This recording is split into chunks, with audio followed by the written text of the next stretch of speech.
एक महत्त्वाची बातमी, मराठवाड्याचे माजी विभागीय आयुक्त मधुकर आर्दळ हे मनोज जरांगे पाटलांच्या भेटीला पोहोचलेले आहेत। शिवसेना उभाटा खासदार अरविंद सावंत देखील तिथे उपस्थित आहेत। हैदराबाद गॅझेट, मोडी लिपी, जुन्या नोंदींबाबत जरांगेंशी यावेळी चर्चा केली जाते।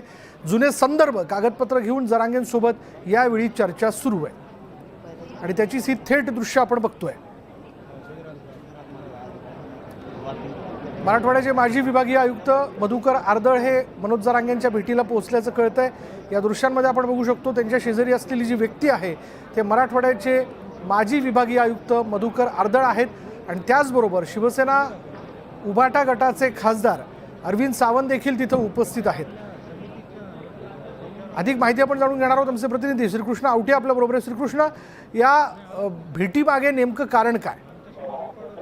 नक्कीच आपण पाहू शकतो मनोज जरांगे पाटील यांनी जे आहे आमरण उपोषण आझाद मैदान येथे आज सुरू आहे। आता तिसरा दिवस आणि त्यात आत्ताच काही वेळापूर्वी माजी सनदी अधिकारी जे मराठवाड्याचे मधुकर आर्दळ हे मनोज जरांगे पाटील यांच्या भेटीसाठी दाखल झालेले आहेत आझाद मैदान येथे। आपण पाहू शकतो दृश्यांमध्ये मनोज जरांगे पाटील आणि मधुकर आर्दळ जे कागदपत्र जे आहेत ते पाहत आहेत, जे आहे ते चर्चा सुरू आहे। हैदराबाद गॅझेट असेल किंवा मोडी लिपी असेल आणि जुन्या नोंदीच्या संदर्भात मनोज जरांगे यांच्यासोबत जे आहे ती चर्चा सुरू आहे आणि त्याचबरोबर शासनाच्या प्रतिनिधींसह शिंदे समितींसोबत जरांगे पाटील जे आहे ती या चर्चा सुरू आहे। त्या संदर्भात देखील अधिकची मदत होऊ शकते आणि त्याचबरोबर आर्दळ हे मराठवाड्याचे विभागीय महसूल आयुक्त देखील होते आणि जुने संदर्भ त्याचबरोबर कागदपत्र हे घेऊन आर्दळ जे आहेत मनोज जरांगे पाटील यांच्यासोबत चर्चा करताना पाहायला मिळते आणि त्याचबरोबर शिवसेना उद्धव बाळासाहेब ठाकरे यांच्या शिवसेनेचे खासदार अरविंद सावंत देखील जे आहे ते मनोज जरांगे पाटील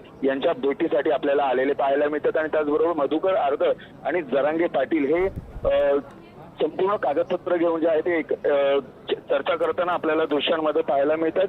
कुठेतरी शासनाचा देखील जे आहे ते या समितीमध्ये ही कागदपत्र जे आहे ते महत्त्वाचे ठरू शकतात। श्रीकृष्ण, जे मराठवाड्याचे माजी विभागीय आयुक्त मधुकर आर्दळ जरांगेंच्या भेटीला आलेले आहेत, हे सरकारच्या वतीने आलेले आहेत की त्यांची वैयक्तिक भेट आहे, नेमकं काय? नाही, ही मधुकर आर्दळ जे विभागीय सनदी अधिकारी आहेत ते यांची वैयक्तिक भेट ही जी आहे ती जरांगे पाटील यांनी आपल्याला घेतलेली पाहायला मिळते दृश्यांमध्ये।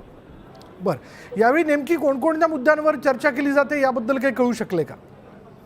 अद्याप पाहायला गेलं तर हैदराबाद गॅझेट असेल किंवा मोडी लिपी असेल किंवा ज्या जुन्या नोंदी आहेत त्या संदर्भात जी आहे ती मनोज जरांगे पाटील यांच्यासोबत आपल्याला चर्चा करताना पाहायला मिळतात।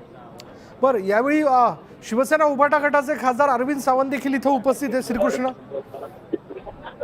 नक्कीच शिवसेनेचे उभाटाचे खासदार अरविंद सावंत देखील जे आहे ते याच दरम्यान या चर्चा सुरू असल्याच्या दरम्यान अरविंद सावंत देखील जे आहे ते दाखल झालेले आहेत आणि तेच अगदी माजी सनदी अधिकारी जे त्यांच्या चर्चा झाल्यानंतर त्यांच्यासोबत मनोज जरांगे पाटील यांच्यासोबत अरविंद सावंत देखील चर्चा करताना आपल्याला पाहायला मिळतील।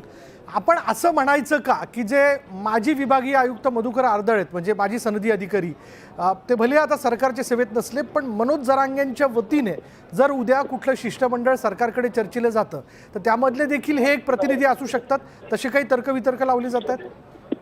नक्कीच आपण पाहू शकतो जे मधुकर आर्दळ जे कागदपत्र घेऊन मनोज जरांगे यांच्या भेटीसाठी दाखल झालेले आहेत त्याच्यात देखील जी शिंदे समिती सोबत जी आहे ती कुठेतरी त्या चर्चेमध्ये जे आहे ते हे महत्वाचे कागदपत्र जे आहेत किंवा ती जी महत्वाचे कागदपत्र मानले जात आहेत, हैदराबाद गॅझेट असेल, मोडी लिपी असेल, जुन्या नोंदी संदर्भात जी आहे ती शिंदे समितीला अधिकची जी मदत किंवा जरांगे पाटील यांना जी आहे ती मदत होऊ शकते। विशाल, मग धन्यवाद श्रीकृष्ण या सगळ्या तपशिलाबद्दल।